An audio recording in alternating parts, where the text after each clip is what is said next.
And finally, music, which is found here in the neighborhood record store under the category of heavy metal music. The satanic message is clear, both in the album covers and in the lyrics, which are reaching impressionable young minds. In addition to groups that are blatantly satanic, there are also many recordings which some believe may contain satanic references in the form of backward messages. A lot of people hear the phrase, "My sweet Satan." Here, we'll play this backwards.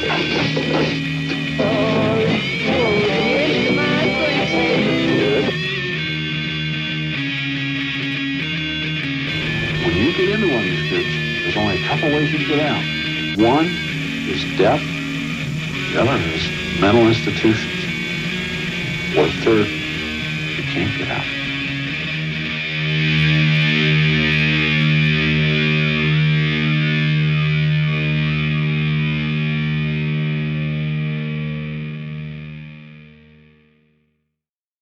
At the end of the 70s, electronic music gets darker with industrial groups like Throbbing Gristle. After punk self-destructs, it begins moving in many different directions, one of which being its joining with heavy metal, making the music faster and harder, another being its combination with minimalist music and krautrock, helping to create no wave. Looking for someone to more aggressively push their policies, the moral majority sides with Reagan and he wins the election. A reaction to the rises in sexual freedom and divorce rates in the 70s was waged by the right, and televangelists gained popularity. Movies and magazines start to come under fire due to explicit content, and heavy metal and role-playing games like Dungeons & Dragons are seen as gateways to the satanic paranoia of the 80s. 1981, Glenn Branca forms Neutral Records. The label would go on to release early albums by the Swans. April 28, 1982, a California committee listened to Led Zeppelin IV backwards in order to prove rock had satanic messages implemented to the records through backward masking. When listening to Stairway to Heaven, they hear, quote, "I sing because I live with Satan. The Lord turns me off. There's no escaping it. Here's to my sweet Satan." That same month, Witchfinder General record their first album, Death Penalty. The cover shot is Penthouse star Joan Latham at the yard of St. Mary the Blessed Virgin Church in Staffordshire, England, without the permission of the Reverend. December 82, Pagan Altar released their self-titled demo. The same year, Phil Niblock releases his first album, Nothing to Look At, Just a Record. The album features 2 tracks in total, one on side A and one on side B, both being long, drony pieces of brass. Following the release of Damage, Black Flag start taking influence from St. Vitus and Black Sabbath. Death Row also released their demo, All Your Sins. Former Pentagram member Liebling does the vocals. At this time, Swans also formed in New York. Michael Gira states he chose the name Swans because, quote, "Swans are majestic, beautiful-looking creatures with really ugly temperaments." An early version of the band featured Thurston Moore on bass. Later that year, they released their debut self-titled EP. April 1983, Swans released Filth, their first full-length album. The album is marked by its heavy sound due to 2 drummers being used on the album. Fall 1983, Judy Johnson of California goes to police believing her son to be raped and Satanists were involved. This trial lasts 7 years. By late 83, Dukowski leaves Black Flag. Guitarist Greg Ginn takes up bass under the name Dale Nixon. $200,000 in debt and free of Unicorn Records ban on them releasing new material. Black Flag entered Total Access Recording in December. In Montesano, Washington, band The Melvins forms named after a fellow employee that they didn't like who worked with them at the local Thriftway. Also this year, Trouble is signed by Metal Blade Records.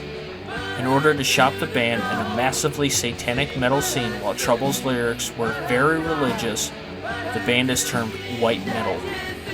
Vocalist Eric Wagner said, quote, "I was brought up Catholic, but you have to remember, back in the early 1980s, all the metal was kind of satanic, and I did not get into that kind of vibe. I think it was more like Metal Blade trying to be cute or something. With everything being called black metal, why not call us white metal, which is a bunch of crap." Witchfinder General also released Friends of Hell. March 10th, 1984, Trouble releases their self-titled album, which would later become Psalm 9.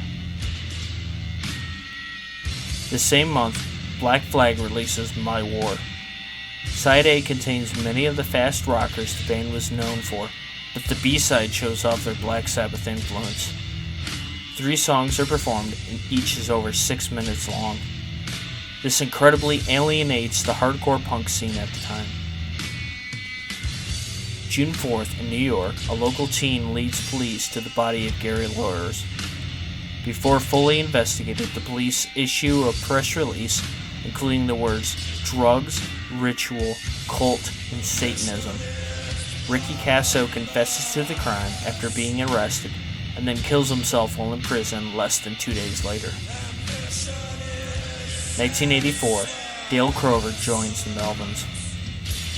This year, Candlemass also formed. Joe Hasselwander leaves Death Row, and they continue under Pentagram once again. Also this year, Swans release Cop. The tempo is slowed down even more for this record, and Lee Ronaldo of Sonic Youth does the back cover photo. Also this month, St. Vitus releases their first self-titled album.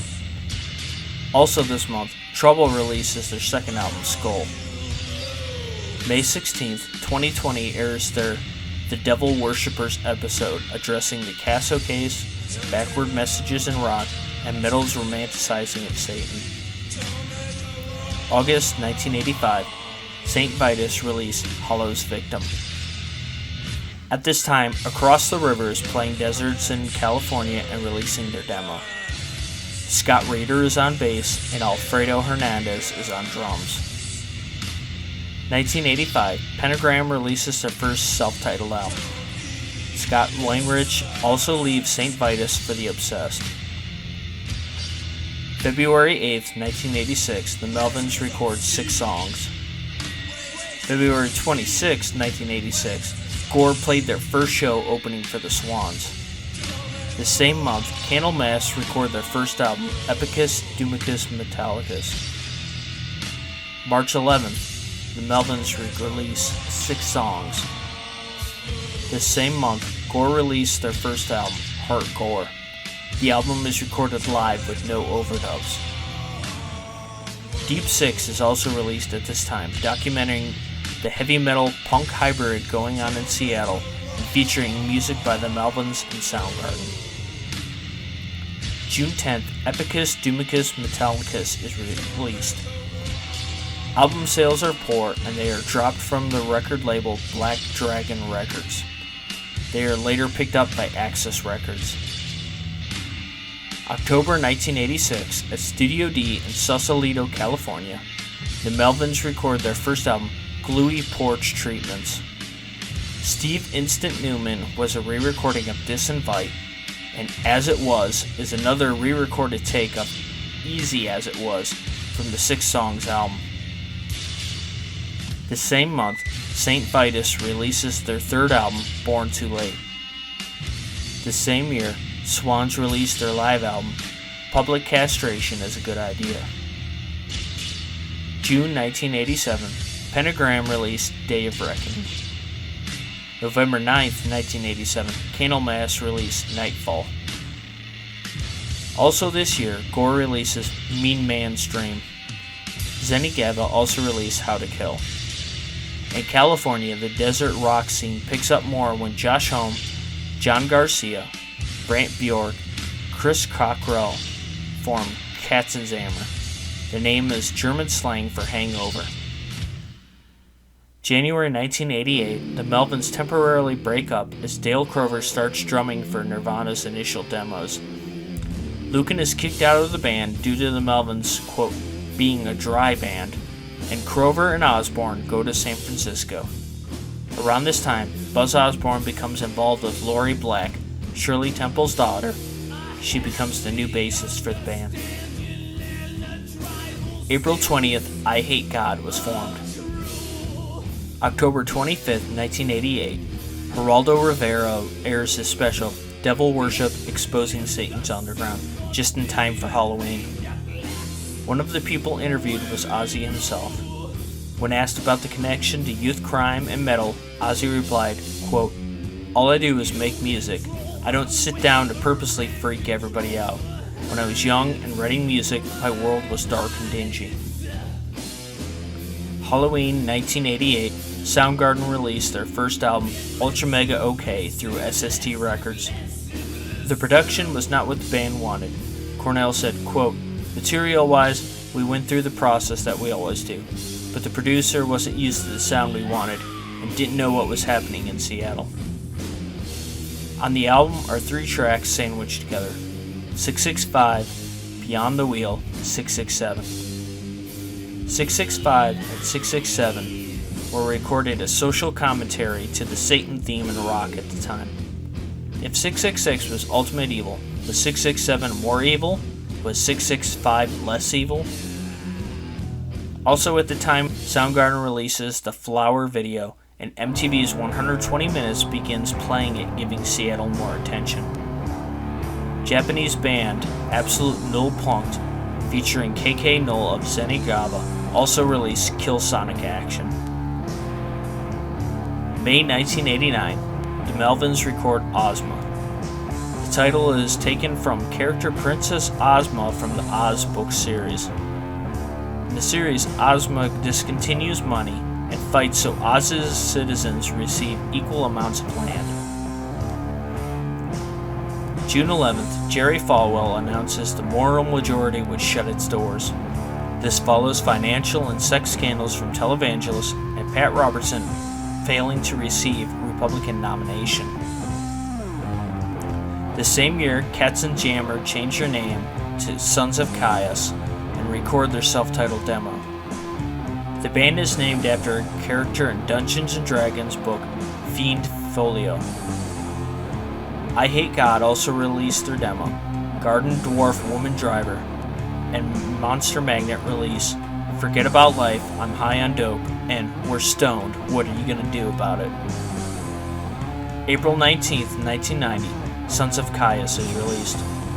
Cockrell leaves the band and is replaced by Nick Oliver. The same year, Earth records their demo. This becomes the first album of what we know as modern-day drone. The album owes as much to metal as it does to Dylan Carlson's minimalist influences. Band name Earth was also taken from the original name of Sabbath.